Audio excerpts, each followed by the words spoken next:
Elle date de quand ma dernière vidéo? Je sais même plus. Ça parlait de quoi? Faut vraiment que je sois plus régulier là, ça va pas. Allez, motivation et on s'y met. J'oublie rien. Trépied, drone, smartphone. Ah ouais, si je veux des plans stables, faut pas que j'oublie le stabilisateur. Ah ouais, c'est vrai que c'est gros quand même. Comment je vais faire pour emporter ça? Quelle galère. Si seulement les stabilisateurs étaient plus compacts, ça serait tellement plus simple.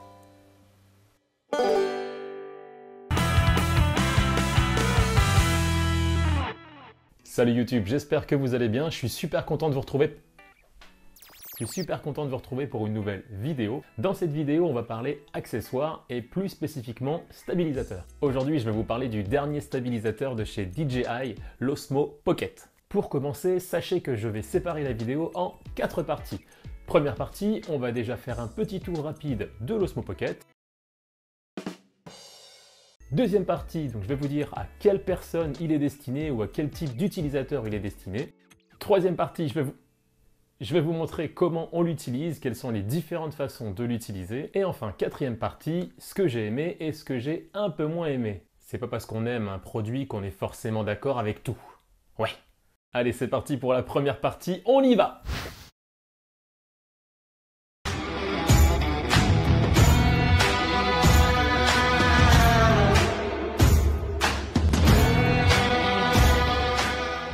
Allez, rapprochons-nous d'un peu plus près de l'Osmo Pocket. Alors, comme vous pouvez le constater, l'Osmo Pocket, c'est un stabilisateur tout en un très compact. Il dispose d'une autonomie de 140 minutes, d'un capteur photo de 12 mégapixels et d'une résolution vidéo 4K en 60 images par seconde. Le tout est stabilisé sur une nacelle 3 axes. Sur la face avant, comme vous pouvez le remarquer actuellement, on retrouve un écran LCD tactile, une trappe derrière laquelle on va pouvoir accorder divers accessoires, un bouton de déclenchement vidéo et photo et un bouton d'alimentation qui permettra également de sélectionner les différents menus. Sur le côté, on va retrouver un emplacement pour la carte micro SD qui malheureusement n'est pas fournie. Et sur le dessous, on va retrouver un emplacement USB-C. Alors, excellent choix de la part de DJI d'être parti sur l'USB-C. Parmi le fait que ce soit un nouveau standard universel, c'est surtout un réel confort au quotidien de pouvoir brancher son Osmo sans s'embêter avec le sens. J'ai complètement oublié de vous montrer le contenu de la boîte, donc on va le faire maintenant. On retrouve à l'intérieur bien... Ah non, c'est bon, il était dans la poche. On a bien sûr l'Osmo Pocket dans la boîte. Et ensuite, ça c'est plutôt pas mal, hop, une protection pour pouvoir le transporter et ne pas le casser. On retrouve bien sûr, hop, le câble de chargement, donc c'est de l'USB vers de l'USB-C. Et deux petits connecteurs, puisqu'on peut connecter l'Osmo Pocket à un smartphone, soit iOS, soit Android. Voilà, j'en ai terminé pour la première partie, passons tout de suite à la seconde partie. Comme il y a une troisième et une quatrième partie, je crois qu'on dit deuxième partie. Deuxième partie. À qui est destiné l'Osmo Pocket ? Pour moi, je considère que l'Osmo Pocket, c'est plus un produit grand public. Alors, je dis grand public tout simplement parce que l'Osmo Pocket, il est équipé d'un petit capteur. Il n'aura pas du tout les mêmes performances qu'un réflexe grand format avec un stabilisateur comme un Ronin. Donc, c'est vraiment réservé pour moi à monsieur, madame, tout le monde. C'est un produit qui cible les vlogueurs ou les personnes qui partent à l'aventure et qui aiment ramener des souvenirs sans forcément avoir la contrainte d'avoir un gros attirail avec eux. Moi par exemple, quand je pars découvrir de nouveaux paysages, je m'équipe généralement de mon drone, d'un appareil photo numérique, de mon téléphone et d'un stabilisateur. Ça permet vraiment d'avoir des prises de vue multiples et de ramener des souvenirs inoubliables.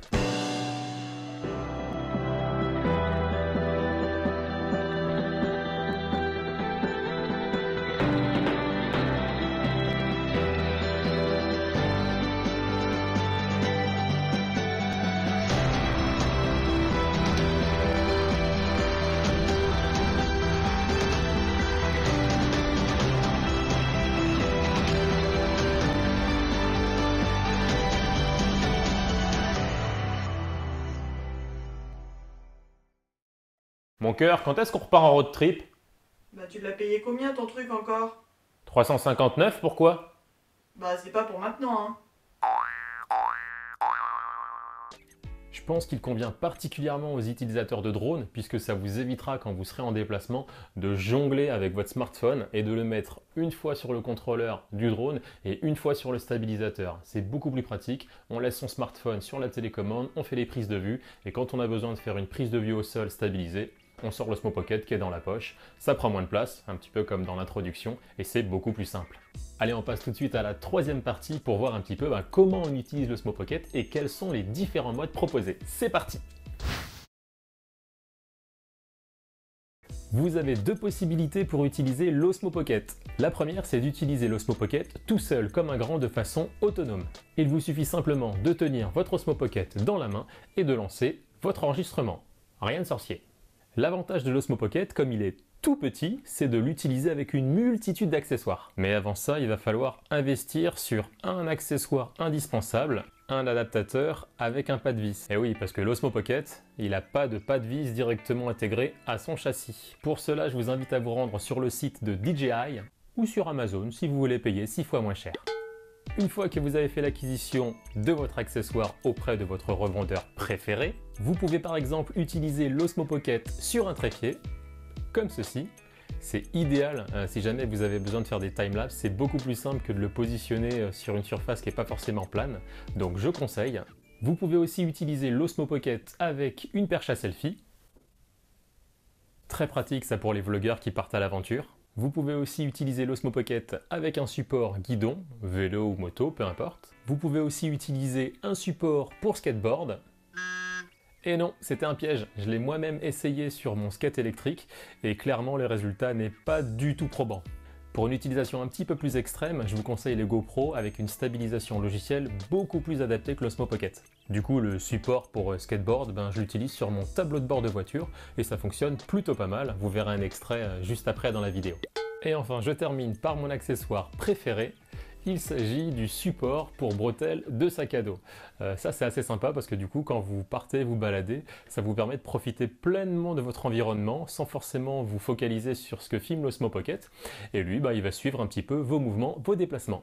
Alors ça ce sont des exemples, il existe plein d'autres accessoires mais si je continue on va finir la vidéo dans 2h27. Avant de clôturer sur les accessoires, je vous parle de l'accessoire qui pour moi est quasi indispensable si vous achetez l'Osmo Pocket. Il s'agit de ceci, c'est la roue de commande. Donc c'est un petit accessoire qui va se clipser au niveau du connecteur situé sous la trappe de l'Osmo Pocket. Elle va vous permettre d'avoir beaucoup plus de précision et beaucoup plus de régularité que si vous utilisiez le toucher de l'écran tactile. Pour l'utiliser, c'est super simple, il suffit de retirer la petite trappe et de faire coulisser la roue au niveau de la connectique. Hop, automatiquement vous voyez qu'on a la reconnaissance de l'accessoire et maintenant on va pouvoir utiliser la molette pour monter et descendre la nacelle et également avoir un travelling au niveau du panorama. Autre possibilité pour utiliser l'Osmo Pocket, c'est de l'utiliser en le connectant directement sur votre smartphone. L'avantage de ce procédé, c'est que vous allez pouvoir avoir un aperçu beaucoup plus grand que le petit écran 4/3 de l'Osmo Pocket. Vous allez avoir un rendu tactile aussi beaucoup plus confortable puisque la surface sera plus grande. Mais la différence, c'est que vous avez maintenant accès à un mode qui n'est pas disponible quand vous utilisez l'Osmo Pocket seul, c'est le mode Story. Avec le mode Story que vous retrouvez dans l'application Mimo de chez DJI, vous allez pouvoir très simplement créer des mini-clips avec des effets visuels, des transitions et une musique adaptée. C'est un mode qui est très bien pensé puisque vous allez retrouver en haut à gauche de votre écran un didacticiel sous forme de miniature qui va vous indiquer quels sont les plans à adopter et leur durée. Pour ma part, je trouve ça très ingénieux. On a l'habitude de capturer ces vidéos et ensuite de passer à la phase de montage. Ici, le montage est déjà effectué, on n'a plus qu'à se laisser guider et capturer les différents plans comme indiqué dans la miniature. Une fois que les différents plans sont capturés et assemblés, il vous reste simplement à les partager sur les réseaux. Pouloulou. On va se rapprocher un petit peu plus près de l'Osmo Pocket, comme ça je vais pouvoir vous montrer un petit peu plus en détail le menu et les différents modes que propose l'Osmo Pocket.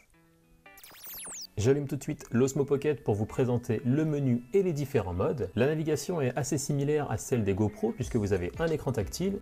Un swipe vers le bas vous permettra d'accéder aux différents réglages et paramètres. Un swipe vers la droite vous permettra d'accéder à la visionneuse. Vous pourrez comme ça avoir un aperçu des différentes photos et vidéos que vous avez capturées avec l'Osmo Pocket. Un swipe vers le haut vous permettra par exemple d'accéder au mode selfie. Très pratique si vous voulez vous filmer tout seul très simplement.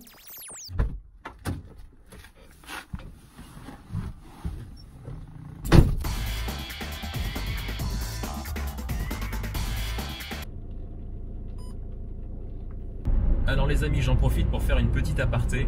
Vous l'avez certainement remarqué, le son est un peu différent puisqu'actuellement je n'utilise pas mon micro-cravate ni mon micro externe mais uniquement le son de l'Osmo Pocket. C'est pour vous donner une petite idée du rendu du micro interne si jamais vous n'avez pas d'équipement autre que l'Osmo. J'en profite en même temps pour vous parler du mode selfie que je suis en train de l'utiliser actuellement. L'avantage de ce mode, c'est que vous avez un suivi automatique de votre visage. Vous n'avez donc pas à vous soucier d'être dans le champ de la caméra ou pas. Et vous pouvez totalement vous concentrer sur l'histoire que vous souhaitez raconter.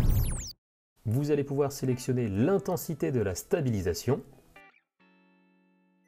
Le mode FPV va vous permettre de filmer de façon classique, c'est-à-dire que la nacelle va suivre les mouvements de votre bras mais de façon stabilisée. Le mode suivre va vous permettre de verrouiller une cible, par exemple un véhicule, une personne ou votre chat dans la cuisine qui attend ses croquettes.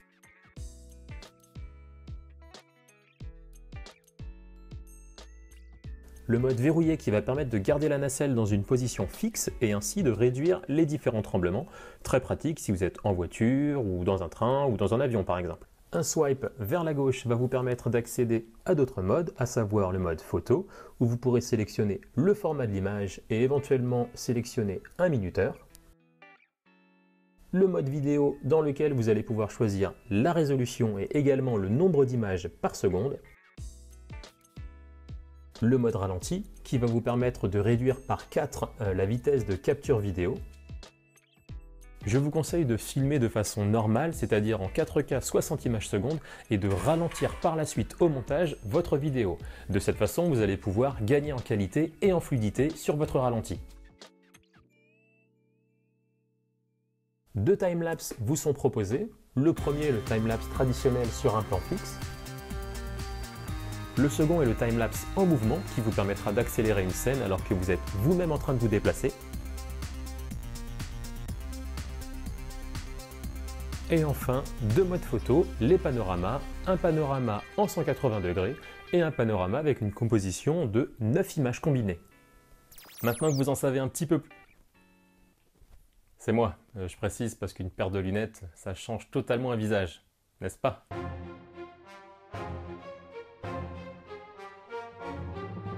Maintenant que vous en savez un petit peu plus sur l'Osmo Pocket, on va conclure avec la dernière partie, le j'aime, j'aime pas. C'est parti! Je vais commencer par vous présenter ce que j'aime le moins, comme ça on va finir par une touche positive, c'est beaucoup plus agréable. Ce que je trouve dommage, c'est qu'il n'ait pas 2 pas de vis comme son grand frère. Vous serez obligé d'investir sur un petit adaptateur si vous voulez le raccorder à différents accessoires. Dommage aussi que la carte micro SD ne soit pas fournie directement avec l'appareil. Alors oui, je sais, le marketing fait qu'aujourd'hui beaucoup de choses ne sont pas directement incluses, mais c'est quand même dommage. Pas de module sans fil intégré, vous ne pourrez donc pas lancer à distance un enregistrement, il faudra pour cela passer par un accessoire supplémentaire. La batterie n'est pas amovible, donc c'est dommage, la batterie c'est inconsommable, ça va s'user avec le temps, il aura été agréable et appréciable de pouvoir la remplacer facilement soi-même. Petit détail qui a son importance, mais vous ne pourrez pas bénéficier des 60 images secondes en 4K si jamais vous utilisez le mode suivi. J'espère qu'une mise à jour future permettra de rectifier ce petit détail. Et enfin, dommage qu'on n'ait pas un petit flash au niveau de la caméra. Alors je sais que l'appareil est extrêmement petit, mais on aurait pu intégrer un petit peu comme les téléphones, une petite LED sur le côté ici qui aurait permis pour les vlogueurs, quand on est en mode nuit, de pouvoir se filmer malgré tout et d'avoir un minimum de luminosité. On passe maintenant au point positif. Pour commencer, bien évidemment, sa taille. Donc, si vous comparez à l'Osmo Mobile, vous pouvez voir que la différence est assez flagrante. Je ne vous cache pas que depuis que j'ai l'Osmo Pocket, l'Osmo Mobile y prend pas mal la poussière. La qualité de stabilisation, donc malgré la taille de l'Osmo Pocket, on a vraiment une stabilisation digne de ce nom, ça c'est très agréable. Le fait de pouvoir raccorder l'Osmo Pocket à une multitude d'accessoires, bien sûr, il faudra d'abord acheter cet élément avant, mais ça reste quand même très appréciable de pouvoir réutiliser toutes les fixations GoPro par exemple. L'application Mimo qui est extrêmement bien conçue, extrêmement intuitive, qui vous permettra facilement de créer et partager du contenu sur les réseaux sociaux. La housse de protection qui est incluse dans le packaging, donc ça c'est super appréciable de pouvoir ranger son Osmo Pocket une fois qu'on ne l'utilise plus et de pouvoir le mettre tranquillement dans sa poche ou dans son sac à dos. Et enfin le fait que DJI ait choisi de basculer sur une connectique en USB-C, ça c'est très appréciable au quotidien. Voilà, c'est la fin de la vidéo sur l'Osmo Pocket, j'espère qu'elle vous aura plu. Si c'est le cas, n'hésitez pas à m'encourager en likant et partageant la vidéo. Si vous êtes curieux de découvrir mon univers, pensez à vous abonner et à regarder mes autres vidéos. Allez, ciao!